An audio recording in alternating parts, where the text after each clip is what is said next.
नमस्कार दोस्तों, short hand house YouTube channel पर आपका स्वागत है। डिक्टेशन रामधारी गुप्ता, खंड सेकंड, अभ्यास 16, 17, 18, गति 160 शब्द प्रति मिनट। डिक्टेशन स्टार्ट होगी 5 सेकंड बाद।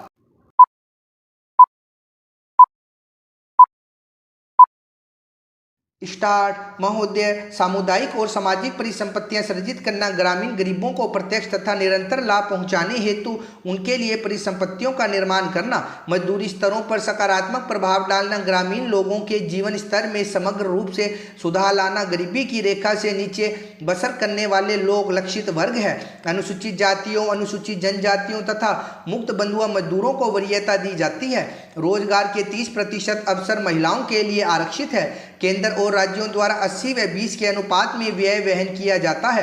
केंद्रीय आवंटन देश के कुल गरीबों की तुलना में राज्य संघ शासित क्षेत्र के गरीब ग्रामीण लोगों के अनुपात के आधार पर किया जाता है। वे सभी कार्य शुरू किए जा सकते हैं जिनसे टिकाऊ उत्पादक स्वरूप की सामुदायिक परिसंपत्तियों का सृजन होता है। पंचायत समिति द्वारा परियोजना का मूल्यांकन और अनुमोदन किए जाने के पश्चात उसे अनुमोदन देने हेतु ग्राम पंचायत सक्षम है। संसाधनों का कम से कम 60% भाग मजदूरी घटक पर खर्च करना होता है।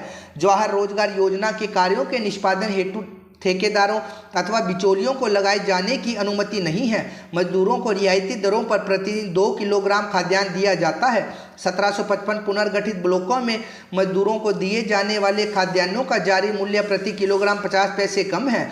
जवाहर रोजगार योजना की सामान्य प्रणाली के अलावा पिछड़ेपन के आधार पर चयन किए गए 120 पिछड़े जिलों में कार्यक्रम को तेज करने के लिए 700 करोड़ रुपए आवंटित किए गए हैं। जवाहर रोजगार योजना की तीसरी पद्धति में विशेष और अभिनव परियोजनाएं प्रारंभ करने का प्रावधान है, जिनका उद्देश्य मजदूरों का नगरों में पलायन को रोकना, महिलाओं के लिए रोजगार के अवसर बढ़ाना तथा स्वयंसेवी संगठनों के माध्यम से ऐसे विशेष कार्यक्रम चलाना है जिनका ध्येय जल संभरण विकास, बंजर भूमि का विकास करना हो। मानव जीवन यापन के लिए आवास महत्वपूर्ण है और इसलिए सामाजिक आर्थिक विकास के लिए यह आवश्यक है। ग्रामीण लोग अच्छे उन्नत किस्म के मकानों की अत्यंत आवश्यकता महसूस करते हैं। ग्रामीण गरीब लोगों की आवास संबंधी आवश्यकताओं को पूरा करने के प्रयासों के एक भाग के रूप में मई 1985 में इंदिरा आवास योजना शुरू की गई थी। यह कार्यक्रम अब जवाहर रोजगार योजना की उपयोजना के रूप में कार्यान्वित किया जा रहा है। इस कार्यक्रम का उद्देश्य गरीबों में निर्धनतम लोगों के लिए निःशुल्क रिहायशी मकानों का निर्माण करना है। ग्रामीण क्षेत्रों में अनुसूचित जातियों, अनुसूचित जनजातियों तथा बंधुआ मजदूरों को वरीयता दी जाती है।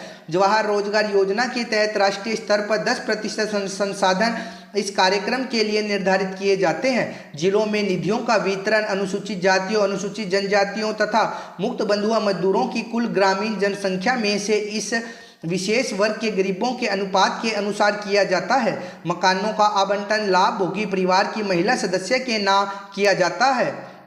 बहनों, भारतीय स्त्री जाति की प्राचीन गौरव, गरिमा एवं उच्च परंपराओं को ध्यान में रखकर न केवल आपको शिक्षित होना है बल्कि शिक्षा समाप्त करने के पश्चात पुरुषों के साथ सहगामिनी बनकर आपको सब दिशाओं में कदम बढ़ाना है। स्वतंत्रता प्राप्ति के बाद अब राष्ट्र के नव निर्माण के कार्य में आपको भी उचित रीति में भाग लेना चाहिए। यह सब तभी संभव हो सकता है जब हम वर्तमान शिक्षा पद्धति की कमियों एवं दोषों को दूर कर उसको अपने अनुकूल एवं उपयोगी बना सकेंगे। इस संबंध में भी देश में परस्पर विरोधी विचारधाराएं प्रचलित है। आधुनिक सुधारवादियों या जो अपने को प्रगतिशील कहते हैं, उनकी धारणा यह है कि बालक बालिकाओं को एक साथ शिक्षा दी जाए और दोनों की शिक्षा प्रणाली एक सी हो। उनका यह भी विचार है कि स्त्रियों को न केवल शिक्षा पद्धति में ही बल्कि अन्य क्षेत्रों में भी पुरुषों के बराबर के अधिकार मिलने चाहिए तथा उन्हें संपूर्ण सामाजिक स्वतंत्रता होनी चाहिए। उन्हें समाज के समस्त व्यवसाय और व्यापारों में समान रूप से भाग लेना चाहिए और शिक्षा प्रणाली की रचना इन सबके अनुकूल होनी चाहिए। दूसरी ओर कट्टरपंथियों के विचार इनके विपरीत है। इस प्रकार स्त्री शिक्षा और अन्य बातों के संबंध में हमारे देश में वर्तमान समय में परस्पर विरोधी विचारधाराएं प्रचलित है। इन दोनों में से कौन सी विचारधारा उपयुक्त हो सकती है और किसके द्वारा हमारी संस्कृति एवं सभ्यता फल फूल सकती है, इस पर हमें ध्यान देना आवश्यक है।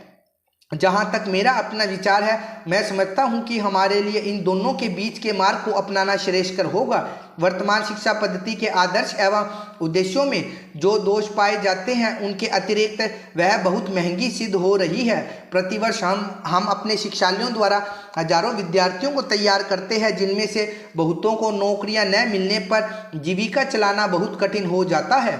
इस प्रकार हम अपने शिक्षालयों द्वारा जहाँ काफ़ी संख्या में विद्यार्थी बेकार तैयार होते देखते हैं, वहाँ फैशन प्रस्त भी तैयार होते देखते हैं। हमारे साधारण गृहस्थ घरों की लड़कियां जब प्रारंभ में आधुनिक शिक्षालयों में प्रवेश पाती हैं तो धीरे धीरे वे भी वहाँ की फैशन प्रस्ती की शिकार हो जाती है और सुंदर सुंदर बहुमूल्य साड़ियाँ एवं भांति भांति की साज श्रृंगार की वस्तुओं की नकल करने लगती है, जिससे अपने माँ बाप या अभिभावकों को पर्याप्त मात्रा में व्यय कराने के संकट में डाल देती है। ऐसी शिक्षा प्राप्त कर जब वे स्कूल या कॉलेज छोड़कर जाती है तो उनका जीवन भार स्वरूप होने का भय रहता है, क्योंकि जीवन के कार्य क्षेत्र में वह अपव्ययी शिक्षा पद्धति धनोपार्जन के उपयुक्त सिद्ध नहीं हो सकती। यह नौकरी की आशा भी पूरी नहीं कर सकती और अंत में यह शिक्षा उनके लिए निकम्मी मालूम पड़ती है। इसलिए हमें सचेत होकर सोचना है कि क्या वर्तमान शिक्षा पद्धति ही हमारे लिए उपयुक्त है।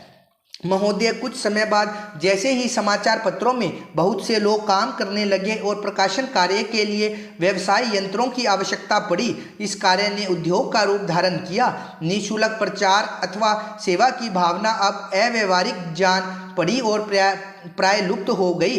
समाचार पत्र उद्योग का यह विकास संभवतः स्वाभाविक है और आधुनिक विचारधारा के अनुरूप है। फिर भी यद्यपि पत्रों का प्रकाशन एक उद्योग के रूप में होता है, समाचार पत्र स्वदेशीय राष्ट्र सेवा की भावना तथा नैतिक दायित्व से एकदम मुंह नहीं मोड़ सकते।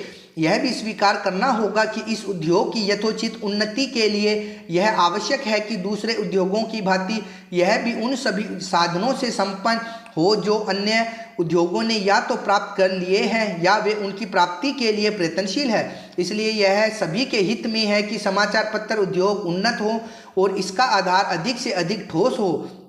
उधर कुछ वर्षों से हमारे देश के समाचार पत्रों में जागृति की लहर आई है। उद्योग की आवश्यकताओं, श्रमजीवी पत्रकारों की मांगों और पाठकों के हितों ने मिलकर ऐसी स्थिति पैदा कर दी कि समाचार पत्रों की दशा पर पुनर्विचार करना आवश्यक हो गया। समाचार पत्र आयोग की नियुक्ति, आयोग की सिफारिशों का प्रकाशन और उन सिफारिशों पर सरकार का निर्णय, ये सभी उक्त समस्याओं को सुलझाने के सम्मिलित प्रयत्न हैं। मैं आशा करता हूं कि इन प्रयत्नों द्वारा समस्या का समाधान हो सकेगा, समाचार पत्र उन्नत होंगे और इस उद्योग में कार्य करने वाले सभी लोगों को संतुष्ट किया जा सकेगा। मैं जानता हूँ कि यह सब कहना सरल दिखाई देता है, किंतु व्यवहार में लाना बहुत कठिन होता है। परंतु मुझे सुशिक्षित श्रोताओं से यह कहने की आवश्यकता नहीं कि मानवीय गतिविधि के सभी क्षेत्रों में, चाहे वह राजनीति, उद्योग अथवा प्रशासन का क्षेत्र हो, विभिन्न हितों और विचारों में सहयोग की भावना से राष्ट्र तथा समाज के हितों को सामने रखकर सामंजस्य स्थापित करने का प्रयास आवश्यक है। मैं इतना निराशावादी नहीं कि मैं यह समझूं कि वे लोग जिनके सुझाव बड़ी बड़ी समस्याओं को सुलझाने में सहायक होते हैं, निजी समस्याओं का निपटारा करने में असफल रहेंगे। हाल में भारतीय संसद ने इस संबंध में जो अधिनियम पास किए हैं, उनका उद्देश्य समाचार पत्रों की समस्याओं को सुलझाना है। यह कहना अनावश्यक होता कि कोई भी अधिनियम, चाहे वह किसी भी क्षेत्र में सुधार के लिए लागू किया जाए, प्रभावपूर्ण रूप से तभी कार्यान्वित हो सकता है जब सभी संबद्ध दल उसे सहयोग की भावना से ही कार्य रूप दें। इन मामलों में अधिनियम के शब्दों का इतना महत्व नहीं जितना उनके पीछे निहित भावना का होता है। क्या मैं आपकी संस्था से यह अनुरोध कर सकता हूं कि इस मामले में आप समाचार पत्रों को मार्ग दिखाएं? आपकी संस्था निश्चय ही प्रमुख तथा अत्यंत प्रभावशाली समाचार पत्रों की प्रतिनिधि संस्था है।